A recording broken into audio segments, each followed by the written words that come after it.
Singhi Advisors, 1000 deals old, 35 years old, uh, deals spanning 20 countries.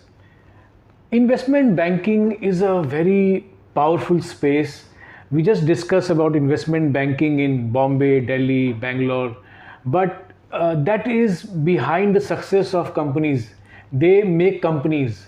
The iconic companies owe their success to investment bankers, and that's why we are here. We want people to know that what's the ticket to super success. It's getting the right investment banker. And with me is Mahesh Singhi, an iconic deal maker. Mahesh Singhi, the first question I have, in my mind is, so many people want to enter the league of big businesses, and they face such big hurdles in raising their capital or finding strategic partners. Is it driven by nepotism? Is it so? What makes it so difficult for an SME or a startup to break into the big league? Okay, so thank you. I'll take your questions into three parts. Your first view that investment banking is a difficult field and difficult to enter, and the role of investment banker is to build value for the client. Yes, so let me first differentiate the role of a broker, the role of your business advisor, and the role of a investment banker. So we are from the breed of investment banking, which we believe that we have to add value to the client in the way they do their business, in the way they conduct their business operation, and they help them to take to the next level. And our principal theme is to challenge client and challenge ourselves that go up or go out. So either you can take the business to its natural growth year after year without stopping, and keep changing your path, so that any interruption come in the business, you are able to break that and change the path to reach the next level. And if you are not able to, so let someone else come, take the path ahead like a marathon race, and keep running till the time you are reaching a level, and then after that the next journey starts. So role of a investment banker like a Singhi Advisors, who have been in practice for last 34 years, is one single motto: we have to add value to our client. We help our client to grow, and our growth is linked to their growth. That's why we say our punchline is your partners in growth. It's a very humble way of saying that we add value, we add growth, and they are the ones who decide if you have a seat in the table with the Ambanis, Adanis, Vedantas, Goldman Sachs of the world. One thing, Mahesh Singhi, I find very interesting is investment banking goes to Harvard, IIM Ahmedabad, ISB, and hires the most, the most aspirational candidates. And here you are, you have not done an MBA, you did an engineering, and that too from none of these Ivy League engineering colleges. How do you see this journey? I mean, I must not be the first one to ask this question.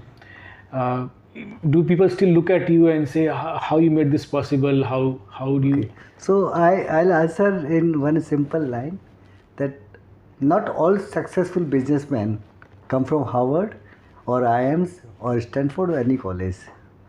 You need to be having very clear about your goal, your way of your conducting, and before that you need conviction.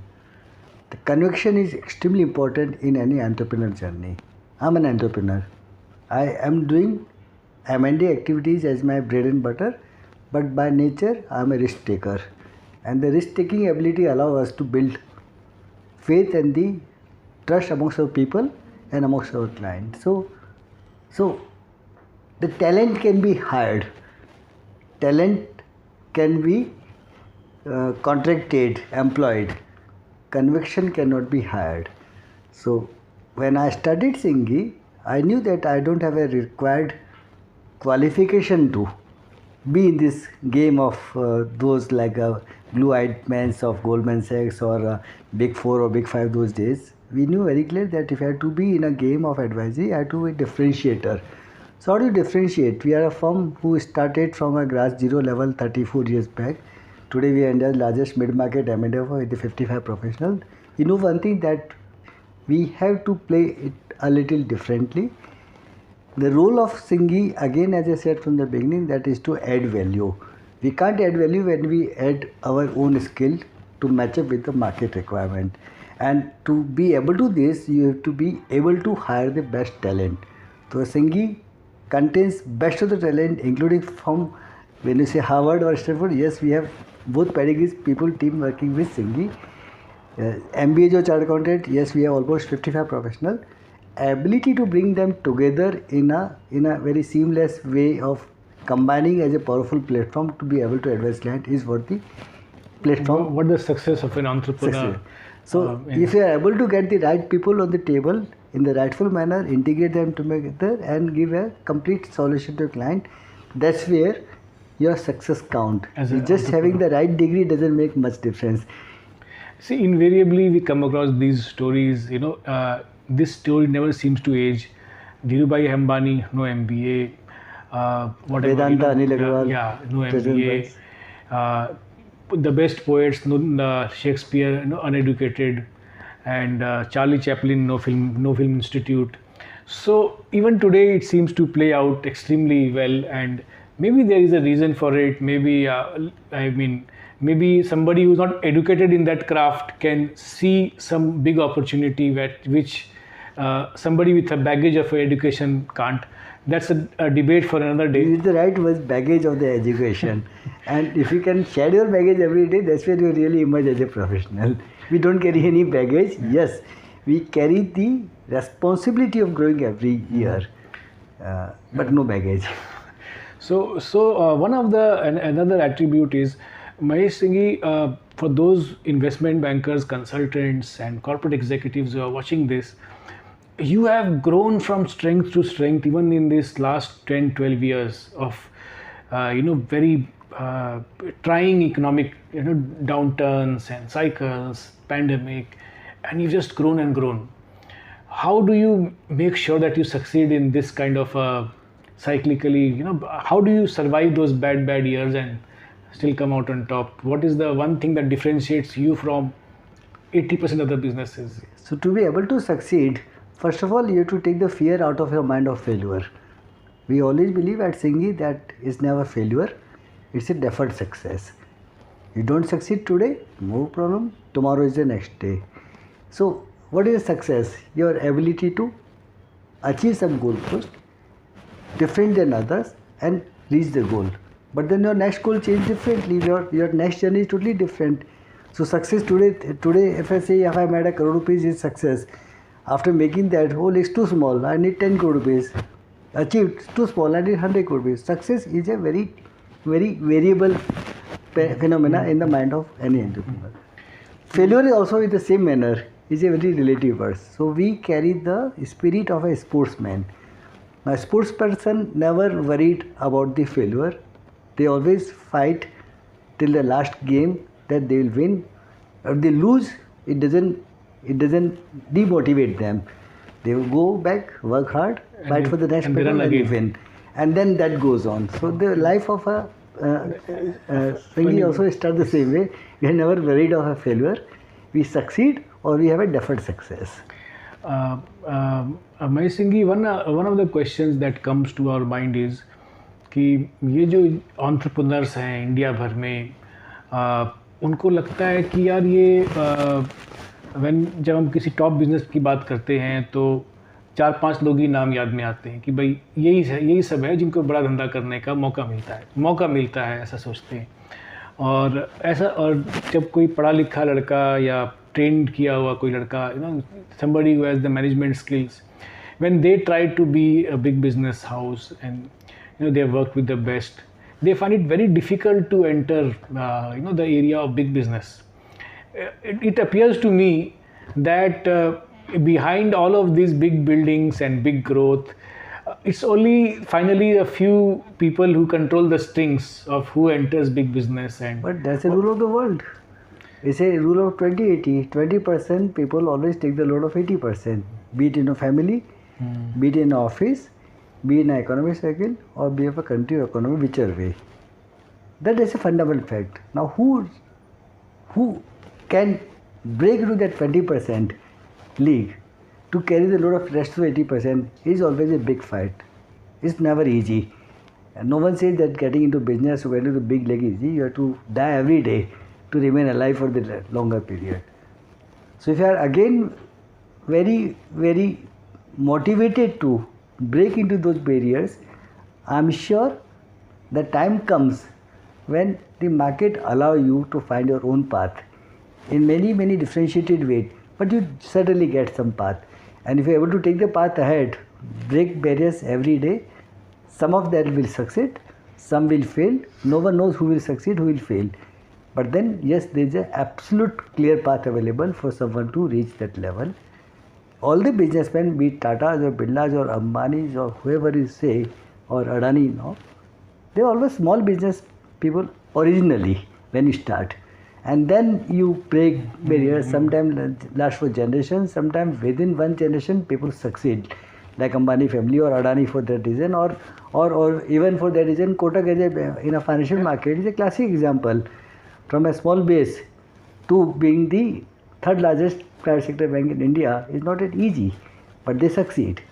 One thing is constant behind all these people are they believe in what they do and they have enough patience to be able to reach that level. They are not worried of failures. They correct the path and go back to the same path again. One question that arises now also is the startup ecosystem. The startup ecosystem has become very big post the pandemic era. The Shark Tank is taking people to, taking the startup idea to the very grassroots, and people feel that we can do it. That's one. But still the startup space is such that nobody has been able to be ranked alongside a Tata or a Vedanta or a Ambani or an Adani. They still seem to be like very good footnotes in the world of business. I have a fundamental issue here.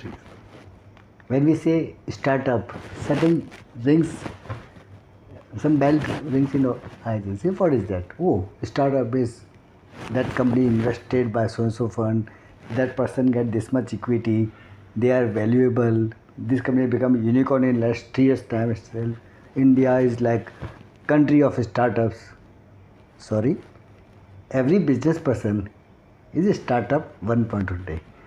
When I started a practice, it was also a startup. Every business has to start. All business, whether it's a panwala or chai wala or an advisory or a tech platform or a kirana ke shop, they all startup. The business is a business. A startup doesn't mean that you are getting capital from others and you start a business without risk. That's not a startup to me. They are a invested capital to support some people to grow. But there is an element of a little less than the ideal risk carrying capacity of a person to start a business. Unfortunately, what is selling in the market for last couple of years, without being specific, the media always glorify people Who have the funding. who have raised the capital, burned the capital, profit or loss so far, everyone want to disrupt something. In the process, they also disrupt a lot of capital, which gets dislocated and make life difficult for many. I don't say that disruption is not good. Business need disruption, but disruption purely at the cost of capital and then being classified or glorified as a startup is a bad word in my view. If that be the case, I would rather give an example of a player like Zerodha, who did not raise capital, but they are the most profitable platform in the discount broking. So my weight will always go to people who know how to use capital judiciously. If the capital is critical to break the barriers to the next level, that is fine. But the capital is compulsory to run your routine expenditure, even at the level without knowing what you've done, then I have a problem. And maybe that's the reason 80% of the startup what you see today have a mortality of just 2-3 years time. Will not even be known what happened to the capital. Some will still be glorified, some will not remain alive for the next 2 years time. So the key word, the way it is being pushed in the mind of a young generation, that just go and raise capital and come with an idea and you will capital. I think that chain has to be broken somewhere, and if we don't break it, we'll create a generation who will only wait for someone to give rather than taking the first step ahead, losing something to gain something. Entrepreneurship requires some risk carrying capacity.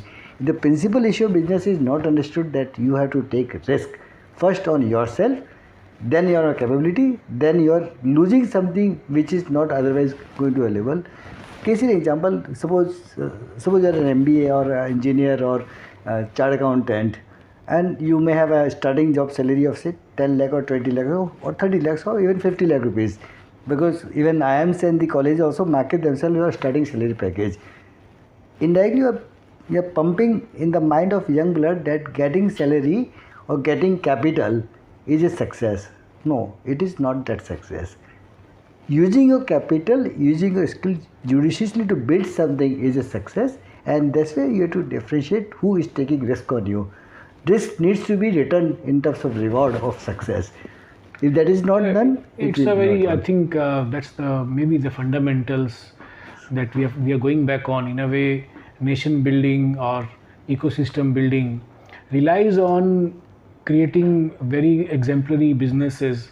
Then only the faith remains. Like if the startup ecosystem remains flush with this kind of examples that here today, gone tomorrow, then naturally investors across the globe or in India, I mean, hardly there are any Indian investors in startups.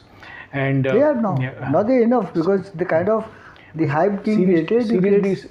Yeah, but then you have Mumbai Angel Network or the multiple such crowdfunding network whereby small money is taken and investor platform. Yeah. I would say these are risk distribution of an investor in multiple things. Something will be, कुछ तो चलेगा, कुछ तो बन जाएगा. That is not a targeted risk. It's an allocation of capital by some people combining this and the spending and then waiting the bet. It's like a tash ka game. कुछ तो bet लग जाएगा. Gambling. Nothing wrong. It just happens. But that is not the ideal way of building a nation's entrepreneurial base. The ideal way more so is to build a capability and then supporting capital only where it is needed. It's like a direct injection of capital where that is needed, not to spread out so thing. And then in the anticipation that someone will become a succeed and others will die, that means it's a game of the chances that I create 100 such venture will be there. The winner takes it all. That's a mindset which works in a ecosystem of a VC fund, it says. No, it's not a winner takes it all. It's a question of each one gets a pie of it based on capabilities. They always have role for number 2, number 3, number 4. This ecosystem of a VC funded unicorn syndrome does not allow that mindset to work. The number 2 says either winner takes it all or lose everything. That is not the perfect way of a startup. To sort of build a vibrant economy, vibrant entrepreneur. So for that to happen, we have to educate the young blood to be able to take a calculated bet and risk first on themselves. Now, I would never suppose if someone wants to just join Singhi as a deal making advisory, which this is a place, desirable place for many talent to come and join, because we have a hardcore experience of deal making from day one, whether it's an intern or as a partner. It's a very humble way of saying it. It's one of the most highly desired places to get in. We give a complete granted experience to all people. However, our starting point is we never hire people who are entitled. We make them enabler. The entitled mindset always kills an organization, because you always have belief that I am entitled to get so thing.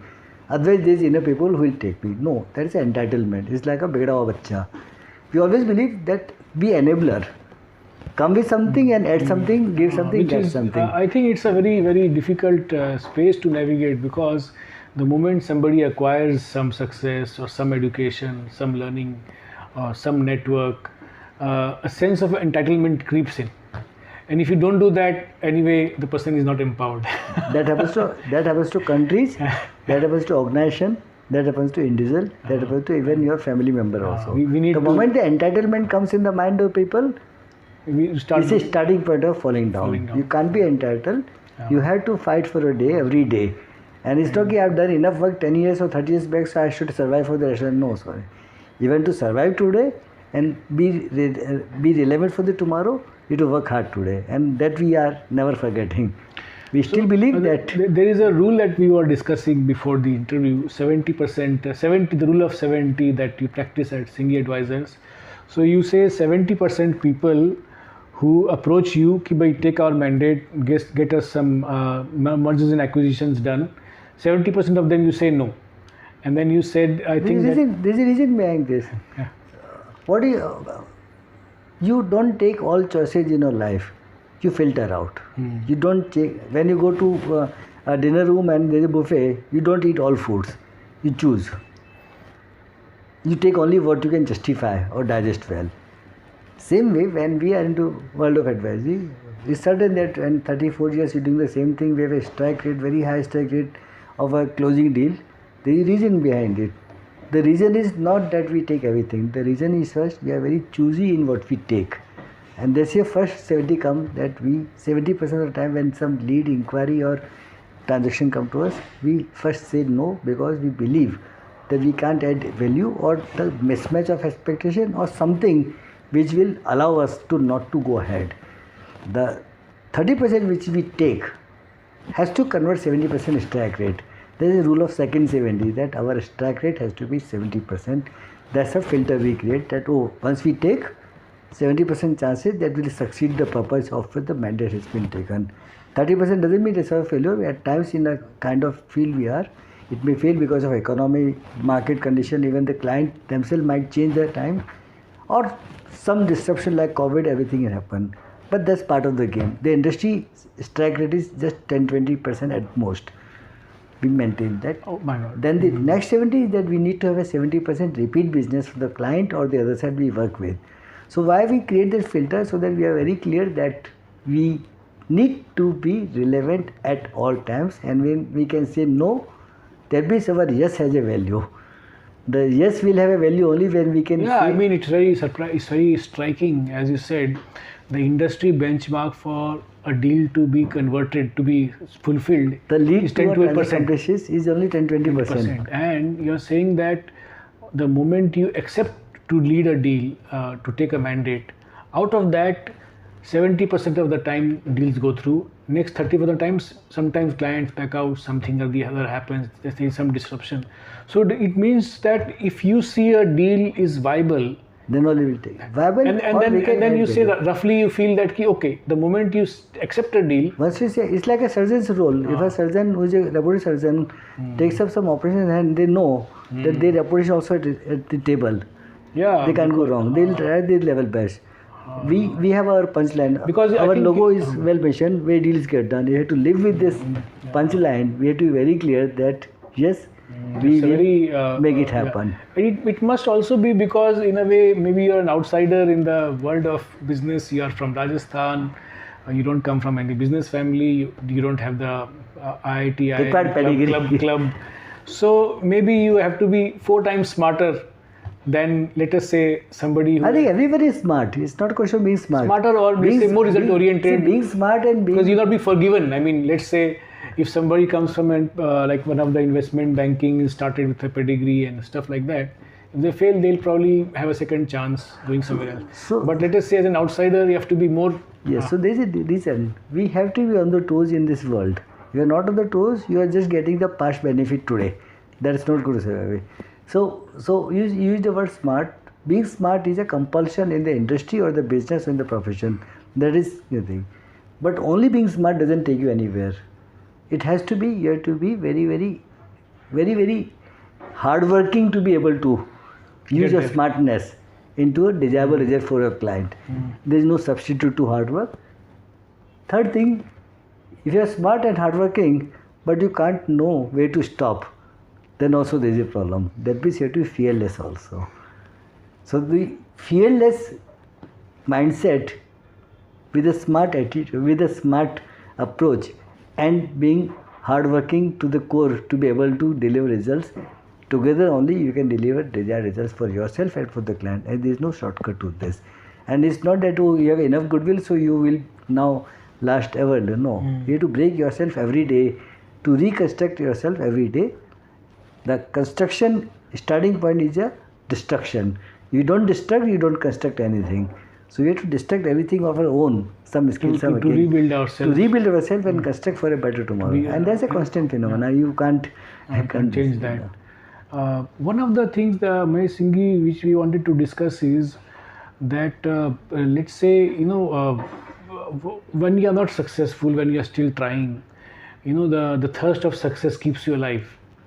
But once you have achieved success, when you have a desire, then when you have achieved something that, you have left needs behind. You are living now the life of luxury and all of that. Suddenly, mental health hits you. The depression, success also leads to a position where you are depressed, or where you are dealing with a certain crisis of spirituality, maybe. So again, so after success, what drives you even now? Like, So, what first of all- do you have to drive yourself? Do you get up and think about these matters? So that- let me first say, I don't believe that we are successful as yet. The day we believe that we are successful, this is starting point for our being falling down the path. We are not successful as yet, and neither we believe that we will be successful ever. We only say that we are taking small strides every day. We are trying to make our things better for today. Our standard punchline when it comes to Team Singhi's grind, the starting point we say that you can't change yourself overnight, but you have to change a little every day. A little betterment every day makes a big change at the end of the year. That literacy. Second thing, the moment we say success for success is a very dynamic thing. Today you see, when I came to Bombay, I lost my job when I was in 11. My last salary was 1,380 rupees. 1400 रुपये के आसपास. Now, as compared to us, I was a very good scholar. I've been fortunate enough that my upbringing has been in a middle class family where we knew that without studying you can't survive.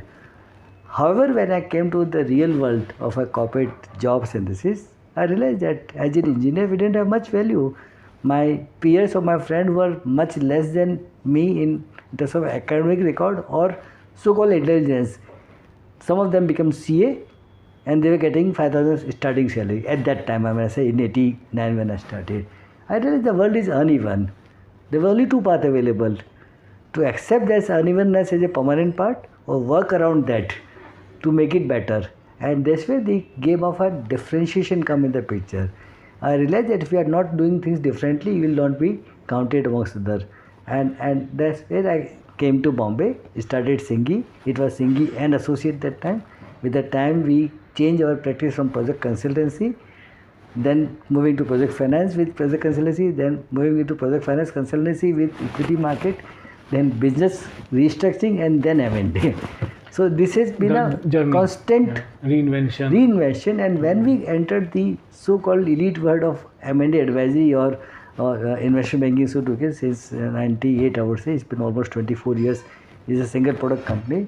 We realized that to be relevant in a deal making practice, which we are, you have to add some value and you have to create your own feed. You have to create your own ideation, and that you can do only when you do it a little differently. So being differentiated all times is a key skill we carry, and to be different, you have to do one little change every day. One question I want to ask for industrialists in Bombay. See, whenever they go out to look for an M&A deal, or what they find is predatory partners. Somebody wants to squeeze out whatever they can, and pay the least number, and that that's a disincentive to do a great quality of work, because they feel that howsoever good we may do in our business, howsoever innovative our services may be, we will not be valued when we have to sell. That's where the first filter comes. We reject 70% chances. We have to be very clear that if we can't add value, we can't sustain. So you have to say no many times. Misplaced aspects. Many times clients come that, my industry is commanding market multiple of 30 times. That company is valued this much, that company is valued, so I should also get this value. We just say no to them because you have come with a pre-decided mindset. We will not allow advisor to work. We are advisor, we are not broker. In advisory, first principle we know that the client has to listen to you. The client doesn't listen to you, they will make you broker. We don't want to be broker here. To be able to advise delightfully and truthfully, you need to be extremely aware of the hard reality of the market, package it correct. M&A doesn't mean just go and buy, sell a business and make crores of it. No. You have to build a correct story, and then you find the matching part in the business, that who is the one will gain more out of the same business. Until unless that more advantage is not understood, you can't sell it correctly. And okay, like a one sentence reply if you want. How much is business success related to the political climate? I would say zero. The reason I'm saying, political climate is not in your hand. To behave accordingly and behave in the way you can survive is in your hand. So you have to be in spite of politics, you have to be in spite of any situation. You can't say because of that thing I became bad. That is not your success, neither is your failure. You need to know that because of you, because of your work, because of your skill, you survived and grew in spite of politics or in spite of your caste, breed or religion you work from, or in spite of your education. If you can say that in spite of all I still do, that is your success. Otherwise it is not your success, it's the market success. Right. One of the problems that India has faced is very capable people. Their capabilities are used at the service of the rich or the super rich. I would envision that somebody who has the skills to be a great investment banker, he would do it for big companies. He wouldn't go to SMEs or the startup guys. Why? It's an easy path. That is taking easy path. So as I said, who will decide they are good? Whether we are good or bad, we cannot decide. The market will decide whether we are good or bad. So the good services, good result will always be picked by a client. But it's no shortcut. Wait. But is it a difficult zone, like when you pick up the mandate from a small company, knowing that it's a small size deal, do you end up thinking that, okay, it'll cause a loss to us? If, at the same time, we are not worried for loss of financial value. We are worried for loss of reputation. Once we pick up a mandate, that becomes our responsibility. We have a choice to not take it. Yes, at times your economics does not allow you to take a small company, which maybe used to take 20 years back. But if you ask me, the real learning comes from the small. We got from our ability to work on a grassroots level, the smallest of the company handling their problem. That learning is very difficult. Are there any companies like that? Like, I mean, do you know any very like new colleagues in the investments banking space who are very good at grassroots level? Yes, there are many. Yeah. But different firms have different skill sets. Some do a sector specific. Maybe there's a firm in Veda who do more healthcare. Avendus does more tech and disease and disease. Each firm has some niche area. We are very strong into industrial, building material, automobile, all the kind of manufacturing hard business where you can see profit loss is available to us. We are good at it. Right? We are in a business of a valuation creation mode, not a valuation chasing mode. There are two worlds, chase valuation or build valuation. We are participating to the valuation building mode, not a valuation like a strategic mode. partner. You make sure that you build a valuable empire, valuation will follow you. You build a value, you chase a valuation. Do you feel bad that, okay, let's say the industrialists whom you may have had a very important role in giving them big breakthrough deals, they never come back with a lot of credits or publicly they don't acknowledge the role that you have played? It's like a teacher teaching a student, and the student becomes very successful, and then he doesn't go back to teacher to say, oh, I succeeded because of you. Sorry, we are advisor. The client, if they don't come back or they listen to this, maybe either they not understood us well, or maybe they have their own problem. That doesn't really demotivate us. You can't. We are self-motivated. We know that our work we have to do it well. The rest it comes very good. It doesn't come. It's like a Gita का ज्ञान, कर्म किए जा फल आ जाएगा, नहीं आएगा तो अगले जन्म में आएगा. तो महेश जी, थोड़ा रैपअप करते हुए शायद हमने लोगों को सोचने के लिए, डिस्कवर करने के लिए सिंगी को और मौका दिया है. एक आध सवाल, any last words one before that, कि अब जैसे ये जो एसएमई स्पेस रहा है इंडिया का, कि भाई they are the ones who can be big business later on and drive India's growth, unlock India's entrepreneurial revolution, they can revolutionize India's economy. But so do you see them making any mistakes, common mistakes, कि भाई अगर if they want to be big businesses, they go wrong in some aspects, like accounting में कोई ज़्यादा मतलब they are common mistakes that stops an SME to be. One common mistake is that they chase very short-term goals, and in the process forget the long-term journey available, and everyone want to get it very quick chase. Unfortunately, everyone want to do it very quickly. There is no shortcut. It takes its time. If you are to deliver a baby, you need full 9 months. You need 9 months. Delivered in 7 months time, it's a premature delivery. Something may go wrong, right? So there is no shortcut to delivery. Same way, there is no shortcut to correct design success. So the message to startup or a new venture or the new breed of businessman is simple: that first believe in your own capabilities. Don't overplay. When you overplay, what happens? You're cutting across somewhere, right? Wait for your turn. Market is big enough. It will come to you someday. It has to. Your second thing, you said that for India to succeed. Oh, India is succeeding. India is having. The sum total of energy of people combined together build an organization energy, right? If your organization is weak, that means your people are weak. If people are organization, your organization is strong. Same way, most companies who are strong enough in their fundamental business, their ability to sustain, create a good economy. That makes a good country. So country cannot become good unless your larger number of people are wanting to become good. That means becoming good, you have to shed something to better something every day. You create a army of people who always wait that something will come from government, or somebody will come as an employer, or something will come from a family. You always in a waiting mode, asking mode. Give me something. Reverse the game. Do something. You don't need to get. You'll always receive. Right? So problem happens only when you are always expecting that someone will come and give it to something. Someone will come and save you. Someone will safeguard you. Someone will give capital to you. Someone will give job opportunity. Sorry.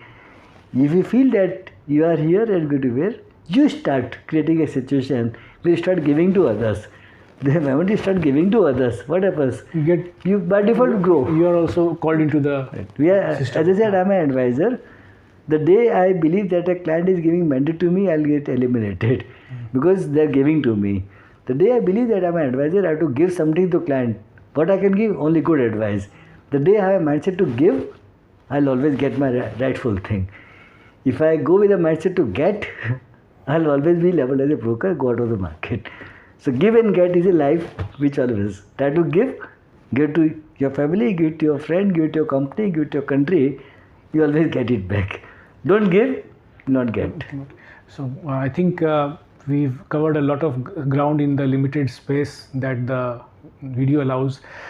Any last words? I think any. We are hungry. We are excited. It's 34 years. Every morning when I get up today also, I know that today is the best day. आज तो फाड़ डालेंगे. By the night, if some issues comes, fine, we settle, understand, analyze, sleep very nicely. Next day again we are ready to fight. So I think that excitement of life is in your side, is not outside.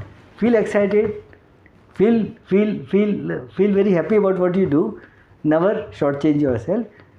And the one last line I can say in the interest of you and all is, you can't trust others if you don't trust yourself. So be trustworthy only when you can trust yourself. The rest is the path will be available to everyone. So thanks a lot for watching and explore Singhi Advisors. Go to the website,